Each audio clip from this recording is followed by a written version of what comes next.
Olá pessoal, sejam muito bem-vindos ao Bio na Área e na aula de hoje nós vamos falar sobre o lamarckismo. Mas, primeiramente, vamos entender o que é o lamarckismo.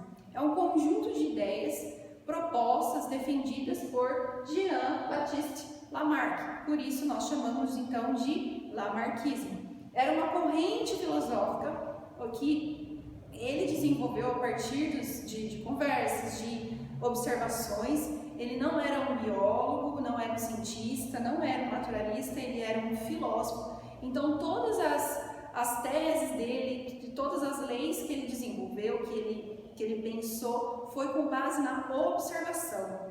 Mas uma coisa era muito interessante, ele tinha muito contato com a botânica e com a geologia. E outra coisa que estava muito vigente na época era o transformismo, que era uma corrente de ideias que vinham para mostrar que as espécies não eram fixas. Ou seja, o transformismo vem para contrapor o fixismo, que primeiramente falava que as espécies surgiram fixas e que existe um número fixo de espécies no planeta. E o transformismo veio para mostrar que as espécies não são fixas, do jeito que elas surgiram, do jeito que elas nasceram, elas ficaram, né, surgiram, e não são fixas, e que ao longo da história evolutiva, mas eles ainda não tinham cunhado esse termo, tá? Evolução só com Darwin. Mas ao longo então do tempo geológico, o planeta e as espécies, o meio ambiente sofreu muitas transformações. Então Lamarck acreditava no transformismo das espécies.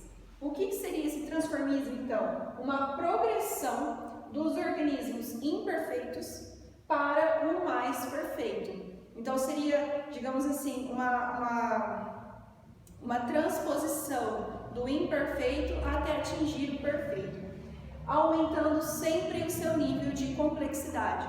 Só para vocês entenderem mais ou menos, o topo desse transformismo, o topo dessa cadeia, digamos assim, não uma cadeia trófica, tá? É só o ápice de todas as espécies seria o homem, mas abaixo dele outras que não são tão perfeitas, tão complexas, mas que já chegaram no nível de perfeição ali, dominaram a sua área, por exemplo, como o leão, o tubarão, enquanto a base, as espécies mais rudimentares, as espécies mais imperfeitas, menos complexas, ocupariam então lá, se a gente pôr uma pirâmide, a base dessa pirâmide de espécies aí poderia colocar bactéria, fungo, só para vocês terem uma noção do que mais ou menos eles consideravam. E então o transformismo vem uma progressão do imperfeito até a gente chegar no ápice da complexidade, certo? Hoje isso não é mais assim, tá? É só uma tendência daquela época. Nós estamos falando aí de Lamarck, por exemplo, nasceu em 1744, então coloca aí 1750, já existia essa ideia do transformismo, de 1700 a 1800. E uma outra coisa que Lamarck defendia, que era uma coisa que ele achava que é verdade, e foi a base das leis dele, foi a ontogênese. A ontogênese acontece, todo mundo passa, todos os seres vivos passam pela ontogênese, mas era mais ou menos isso que ele acreditava, que acontecia com todas as espécies do planeta e assim vai. Então a ontogênese é a transformação do indivíduo desde o ovo até a fase adulta. Então uma das transformações defendidas aí pelo transformismo é a ontogênese, onde a gente observa, por exemplo, que um sapo, antes de ser sapo, ele era um girino, imperfeito, tinha um rabo e estava perdendo as patas, ganhando outras, perdendo as nadadeiras, ganhando patas. Então, ou seja, ele passou por um processo de transformação até ele chegar na perfeição. Então, hoje, algumas coisas que para nós na biologia é muito simples, lá atrás, 300, 200 anos atrás ainda, eram coisas que eles estavam descobrindo. Lamarck, por exemplo, era abiogenista, ainda não havia sido derrubada essa teoria. Ele era então abiogenista, acreditava que a vida tenha surgido espontaneamente, as espécies surgiram de forma espontânea. Então nós temos que entender um pouco da vida dele para conseguir compreender o raciocínio que levou então às leis. A primeira lei de Lamarck, ele formou duas, desculpa. É a lei do uso e desuso e lei dos caracteres adquiridos. A primeira lei dele, então, o que ele pensou? Que o ambiente muda. Então, as mudanças ambientais vão provocar mudanças também na necessidade do indivíduo. O ambiente muda. Para o ser vivo continuar vivo, viver ali, sobreviver, ele também tem que mudar. Então, ele passa por pressões, né? Então, provoca mudanças na necessidade dos indivíduos. Os indivíduos, então, precisam ajustar os seus hábitos, a ter um ajuste em novas ações que eles vão ter que fazer para sobreviver. E também usar ou desusar algumas estruturas do seu corpo. Algumas estruturas eles vão usar mais, então elas se tornam mais frequentes e aí elas se estabelecem, porque agora está usando mais. E outras, no entanto, que já não são necessárias, vão caindo em desuso. Por isso, a lei do uso e desuso.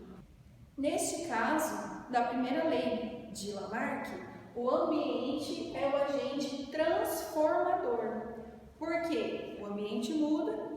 Para a sobrevivência do ser vivo, do indivíduo, ele precisa mudar, ter novas atitudes, ter novas estruturas, forçar a existência de outras estruturas, ou estruturas que ele já tem que agora precisam ser bem estabelecidas, ou então cair no desuso. Por isso, a lei do uso e desuso. E eu trouxe dois exemplos para vocês. As pernas dos flamingos, onde ele explica por que os flamingos foram ficando com as pernas alongadas. Então, os flamingos foram se esforçando para esticar, então eles foram esticando cada vez mais.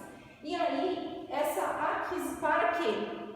Para a aquisição de alimento em áreas mais profundas. Então, antes eles tinham pernas curtas, eles ficavam ali na margem, mas conforme eles foram se esforçando e esticando as patas, essas pernas, então eles foram ganhando essa estrutura, então eles foram adquirindo essa estrutura e, consequentemente, a zona de alimentação deles aumentou. Eles conseguiram ir mais profundo, sem precisar molhar as penas e conseguir o alimento. E o outro exemplo é o aumento do pescoço da girafa, que da mesma forma foi se esforçando para esticar o pescoço e conseguir as folhas, e conseguir o alimento mais nutritivo, mais saboroso e também mais alimento na copa das árvores. Na segunda lei de Lamarck, nós vamos ter a lei dos caracteres adquiridos. Por quê? Segundo ele, uma vez que uma característica, uma estrutura, um órgão é adquirido, ele vai ser transmitido para as próximas gerações. Então, se acontece alguma coisa aqui, neste momento, nessa geração, uma aquisição de uma estrutura, uma perda de uma estrutura ou órgão, a prole, os filhos, vão herdar essa característica, vão herdar essa estrutura, tanto perdida quanto adquirida, certo? Então, nós temos que os indivíduos vão se adaptando ao ambiente, se transformando à medida que eles passam por essa pressão, por essa exigência ambiental. Por isso que o meio ambiente é o agente de transformação. Mas então, Lamarck errou, não errou? Se ele está errado o que ele disse, por que nós temos que estudar? Porque Lamarck, apesar de ter na súmula das suas leis, da sua teoria, ter cometido alguns equívocos, ele teve as suas significâncias, a sua importância na época em que ele divulgou as suas leis. Primeiramente, foi o início das teorias do pensamento evolucionista, porque contrapunha o pensamento que existia na época, que era do criacionismo e o fixismo, tá? E também ele foi o primeiro a dizer sobre a adaptação dos seres vivos ao meio ambiente. De certa forma, acontece sim a adaptação dos seres vivos ao meio ambiente, com certeza, mas não da forma como Lamarck falou, como ele observou. E uma outra característica que foi muito significativo é o fato dele ter utilizado fósseis. Ele entrou em contato com fósseis e aí ele trouxe um pouquinho da ciência, da geologia, da botânica para explicar alguns processos. Espero que vocês tenham gostado dessa videoaula. Deixe seu like, ative o sininho, se inscreva no canal e fique atento às nossas próximas aulas.